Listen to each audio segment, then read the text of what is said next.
Com o isolamento social por conta da pandemia do coronavírus, crescem os conflitos familiares nas relações interpessoais. Há registros de aumento dos pedidos de divórcio em várias partes do mundo.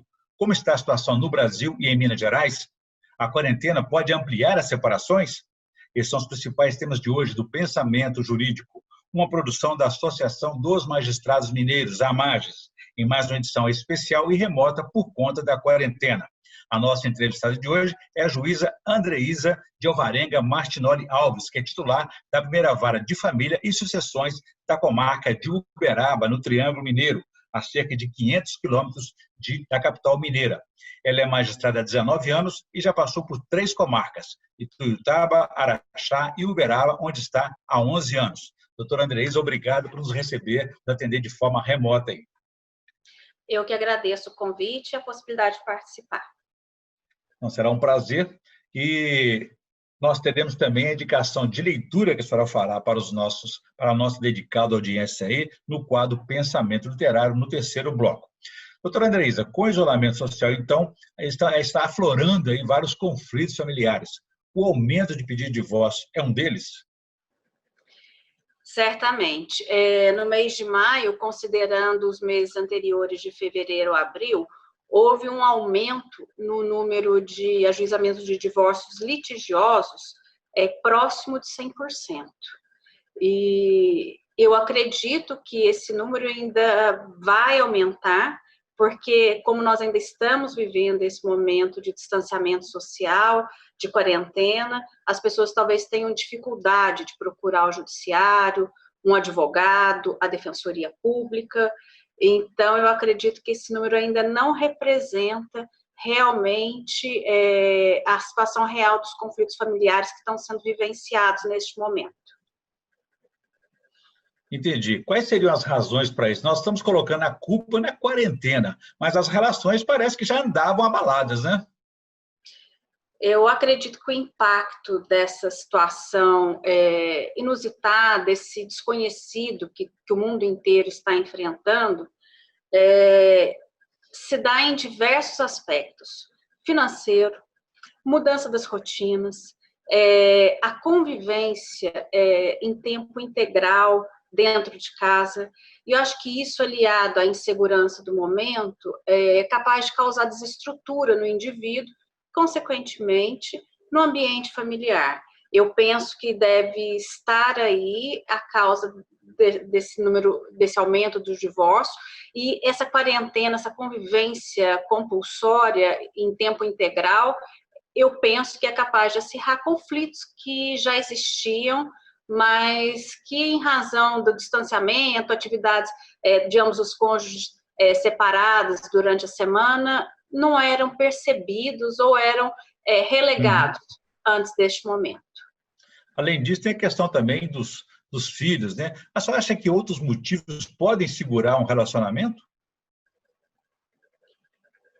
Olha, é difícil, né? Mas eu dar assim, uma opinião nesse aspecto, mas eu observo ainda que as mulheres, muitas não têm uma atividade profissional autônoma, então realmente a dependência econômica é um motivo, sim, capaz de segurar casamentos que já estão falidos, e os filhos, né, dessas mulheres que não têm a independência econômica, porque em casais que têm esta autonomia, a possibilidade de tomadas de decisões, ainda que traumáticas, fica muito mais fácil.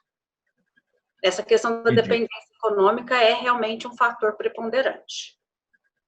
Ora, doutora Andreísa, a pessoa deve tentar, antes de tudo, uma composição consensual. Não sendo possível, tem que tomar outras medidas. Quais seriam aí os primeiros passos para quem deseja se separar, está decidida a se separar?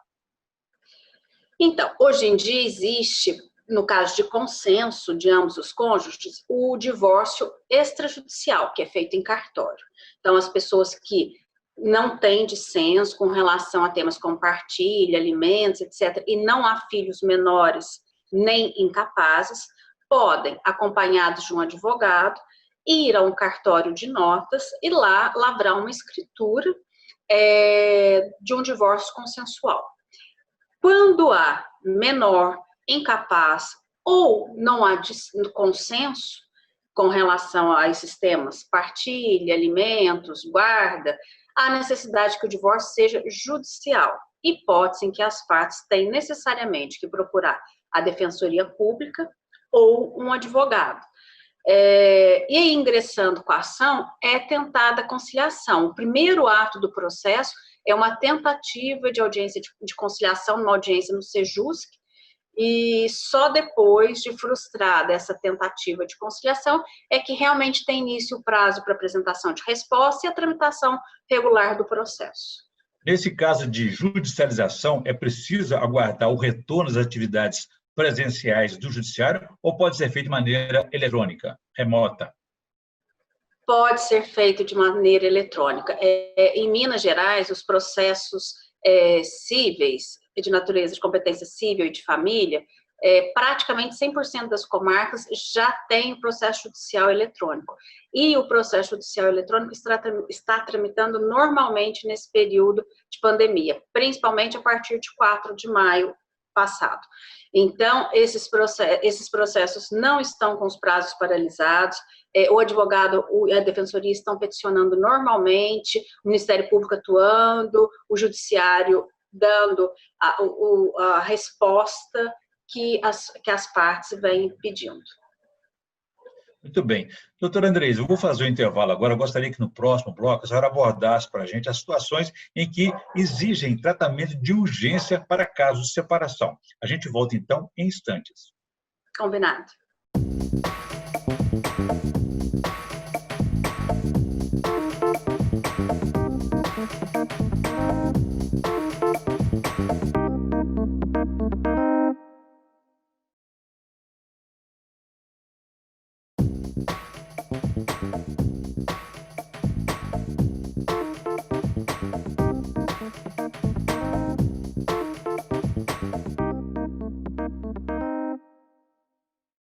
Estamos aí de novo com o Pensamento Jurídico, uma produção da Amages. Participe de nosso programa pelo e-mail pensamento@amages.com.br. Hoje estamos discutindo sobre o aumento de pedidos de divórcios durante essa quarentena.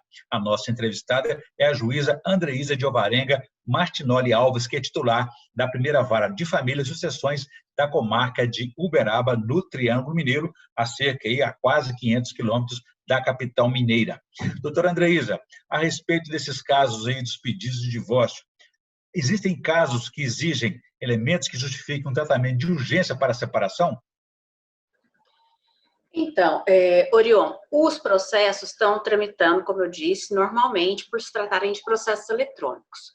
O processo de divórcio, por si só, é um processo rápido, porque desde 2010 houve uma emenda à Constituição de número 66 e suprimiu qualquer requisito para o decreto do divórcio. Então, independe da vontade, da anuência do outro cônjuge. Basta um membro do casal optar pelo divórcio que ele é decretado. Então, o que acontece? A pessoa entra com o pedido de divórcio, geralmente associado à partilha de bens, guarda de filhos, e aí, quando não há a composição do casal, segue-se o prazo de contestação e impugnação. Na sequência, na fase de saneamento, já é decretado o divórcio e o processo segue para análise dessas questões pendentes em que há lide, conflito. A par disso, principalmente agora nesse momento em que também houve um aumento dessas questões de agressão às mulheres, nessa violência doméstica, existe no artigo 300 do Código de Processo Civil a possibilidade de concessão de medidas de urgência no caso de estarem presentes os seguintes requisitos: probabilidade da existência do direito material alegado e o perigo de dano. Como o divórcio independe de qualquer requisito que não seja a vontade de um dos cônjuges, está presente a probabilidade de existência do direito. Basta, então, no caso concreto, o juiz aferir se existe o perigo de dano, que seria a necessidade de decreto imediato em razão de agressões, a necessidade de ruptura de um regime de bens vigente na constância do casamento. Então, há possibilidade, sim, de ser decretado o divórcio liminarmente, depende, a legislação confere instrumentos para que o juiz assim age, basta o exame do caso concreto que cabe a cada magistrado. É o que chamam, então, de divórcio liminar, né? O outro tem que aceitar essa decisão? Não, independe. Desde 2010, como eu disse, na legislação brasileira, o divórcio é um direito potestativo da parte e independe da anuência, da aceitação do outro cônjuge, independe de qualquer motivo, independe do tempo de casamento, de separação, é um direito da parte. O que vem a ser direito aí potestativo, incondicional, que a senhora falou? Pô, o que é isso? Exatamente, é um direito incondicional que pode ser exercido independente do preenchimento de qualquer outro requisito. Agora, a senhora falou a respeito, então, do processo eletrônico. E onde não há o Estado ou a comarca que não seja atendida e beneficiada com o processo eletrônico? Então, os processos físicos estão com os prazos suspensos desde o início dessa quarentena, dessa adoção dessas medidas de restrição dos atos presenciais, que aconteceu em 19 de março de 2020. Então, os prazos estão suspensos. Esses processos, há necessidade de que se alegue alguma urgência para que seja analisado o requerimento. Então, em comarcas onde existem somente processos físicos e que houver a distribuição de um pedido de divórcio novo, vai haver realmente a necessidade para que esse pedido possa ser tramitado normalmente, apreciado, da análise da questão da urgência. Ou seja, se houver urgência, porque aí passa a ser uma outra questão que não de separação, mas talvez de medida protetiva contra agressões, porque a pessoa se isola em casa para se proteger da doença, mas fica convivendo 24 horas por dia com o agressor, e pode ter consequências não só para a mulher, ou também para as crianças, os filhos, né? Exatamente. Esse seria um dos motivos que justificariam a decretação do divórcio liminar e caracterizaria a urgência capaz de justificar a apreciação do pedido. Entendi. Doutora Andrés, agora sim, eu vejo que caracteriza muito o direito de família e também a justiça mineira a questão da conciliação, da moderação. Quer dizer, um divórcio, um processo de separação ágil, rápido, ele pode até impedir a possibilidade de uma boa mediação, não? Bom, não acontece, porque assim, durante a tramitação do processo, existem várias audiências nas quais é tentada essa composição. E certamente, antes até do ingresso do pedido, as partes, quando procuram um advogado ou a defensoria pública, são também orientadas a esse respeito, a questão da possibilidade da composição. E quando o juiz e o Ministério Público, né, quando atua nesse processo, percebem a possibilidade de reconciliação do casal, nós realmente encaminhamos eles para sessões de mediação, ou talvez participar de círculos restaurativos, mas quando chega nesse ponto de audiência já de instrução e julgamento, as pessoas já realmente já estão convictas, né, da vontade, da necessidade da extinção do vínculo matrimonial. Além de ser cada caso, é um caso também, né, doutora Andreisa, né? Eu vou fazer um novo intervalo, eu gostaria que no próximo bloco ela falasse para a gente também sobre outros tipos de conflitos que estão aflorando durante essa quarentena e que poderão aportar aí no judiciário após esse confinamento. A gente volta em instantes. Até já.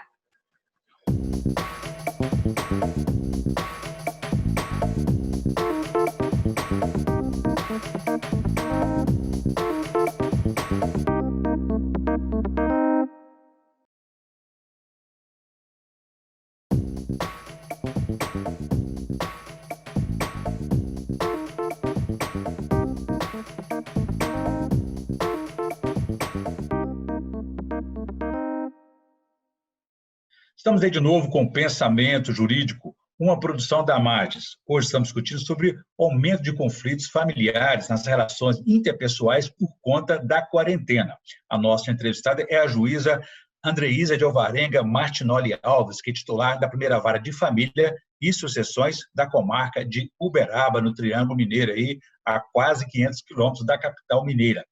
Doutora Andreisa, falamos então sobre a questão do aumento do pedido de divórcios em função dessa quarentena. Que outros tipos de conflitos a senhora percebe que poderá e que deverá aportar aí no judiciário durante essa pandemia ou após o confinamento?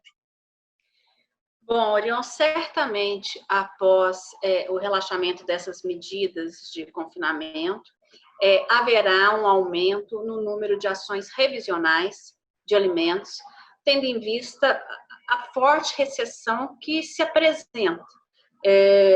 As pessoas perderam o emprego, alguns salários reduzidos, então isso certamente vai refletir nas varas de família, nesses pedidos de revisional para redução do valor de pensões alimentícias. Penso também que haverá um acréscimo do número de execuções de pessoas que não estão pagando, e embora os processos eletrônicos estejam tramitando normalmente neste período, é uma demanda reprimida. Por quê? Desde 19 de março, o CNJ editou uma recomendação orientando que, nos casos do devedor de alimentos, a prisão, que é uma medida coercitiva e punitiva para aquele devedor, seja substituída pela prisão domiciliar.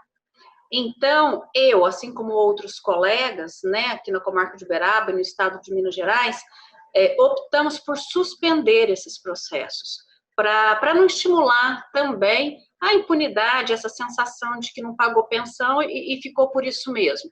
Então, esses processos após o encerramento desse período de confinamento e de supressão dessas medidas para evitar o contágio, vão retomar, e essas pessoas que estão devendo os alimentos e que não foram presas e que tiveram a prisão suspensa nesse período, ou pagarão ou serão enviadas para a prisão. Se não regularizar, então, essa pendência, volta para a prisão, né? Ainda que o risco de contágio seja alto.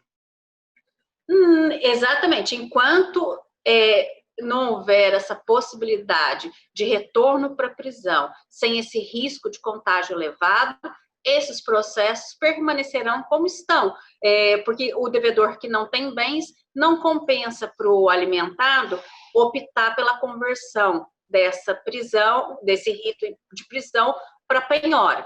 Mas assim que esse risco de contágio reduzir, porque anulado só quando surgir a vacina, né? Reduzir e houver essa recomendação, orientação do CNJ com relação à possibilidade de retomada dessas prisões, esses processos retomarão para que o alimentado tenha a resposta que a legislação prevê. Uhum. Espera-se que ele aprenda com a oportunidade, né, essa lição aí, e não volte aí, então, a manter essa omissão, né, de um pai, né? Muito bem. Exatamente. Doutora Andreisa, nós vamos fazer agora assim, uma breve interrupção na nossa conversa aqui para a senhora fazer indicação de leitura para nós no quadro Pensamento Literário. O que você vai indicar para nós, por favor?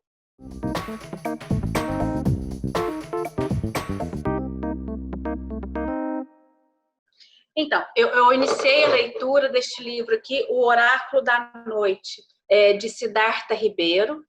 É um neurocientista que escreve a partir de pesquisas históricas, psicanalíticas e científicas a respeito da importância do sonho para o desenvolvimento da mente humana. Muito bem, boa indicação, com certeza, para essa quarentena aí. Bom, doutora Andreisa, agora voltando aí à questão dos conflitos, da pandemia, a senhora está otimista com o desfecho dessa crise sanitária e também aí nas questões dos relacionamentos, as lições que cada um deverá incorporar, absorver por esse período aí? Como é que a senhora avalia o desfecho disso? Bom, Orion, é difícil nesse momento assim opinar, mas eu acredito no ser humano e eu acredito que nós possamos sair melhores de tudo isso que estamos passando, principalmente mais solidários e com a convicção fortalecida da necessidade de cooperação, maior cooperação entre os povos. Mas eu acho que o grande legado que este é certo, que esse período de pandemia vai deixar para todo mundo, a questão da mudança dos hábitos de rotina, como o trabalho remoto, o estudo à distância, repensar esses modelos de estabelecimento comercial, bares, restaurantes, negócios de entretenimento. Eu acho que houve uma mudança, que não haverá retrocesso, isso veio para ficar, e essa mudança é o grande legado que eu vislumbro neste momento, de forma concreta, em razão dessa pandemia. Muito bem. E como é que a senhora está lidando com essa situação, tanto do trabalho remoto que a senhora está desenvolvendo a partir desde então, da quarentena, também o relacionamento com os filhos e a própria educação dos filhos, porque passou a ser mais disponível para a internet, para o computador, né? Então, Orion, a primeira coisa que eu tenho que falar quando penso nisso é realmente gratidão, por ter uma família boa, estruturada, filhos assim maravilhosos, graças a Deus a possibilidade deles estarem em escolas que também acompanharam esse momento, estão proporcionando a eles aulas online, o que evita o ócio, a ansiedade, que eu penso que é prejudicial nesse momento. Então, nós estamos enfrentando dentro do que é possível, da melhor maneira, porque possuímos uma condição estrutural familiar positiva, sólida, para enfrentar essa situação. Mas como nós temos aqui, realmente é um momento difícil, acho que principalmente para aquelas pessoas que já estavam no ambiente familiar um pouco mais conflituoso, e eu acho que as incertezas do momento, especialmente no aspecto profissional, financeiro, quando isso vai acabar, acabam acentuando e acirrando esses conflitos. Muito bem. Bom, eu conversei aqui com a juíza Andreísa Alves, de Alvarenga Mastioli Alves, titular da primeira vara da família e sucessões da comarca de Uberaba, no Triângulo Mineiro, a cerca de 500 quilômetros, a quase 500 quilômetros da capital mineira, e discutimos aí sobre o aumento de pedidos de divórcios durante essa quarentena e outros conflitos familiares que podem aportar no judiciário após o confinamento. Doutora Andreísa, obrigado pela entrevista, foi um prazer falar com a senhora aqui remotamente. Eu agradeço a oportunidade, obrigada, e não posso falar tem um bom dia, né? Com certeza, teremos uma boa sorte a todos aí, e tudo de bom para a senhora, estaremos aqui sempre à disposição. Para vocês também, obrigada, viu? Obrigado também a você que nos acompanhou, e quem quiser assistir esse programa na íntegra pode rever aí no canal da Amarges, no YouTube ou pelas redes sociais e também no site da Amarges. Obrigado pela audiência e até a próxima.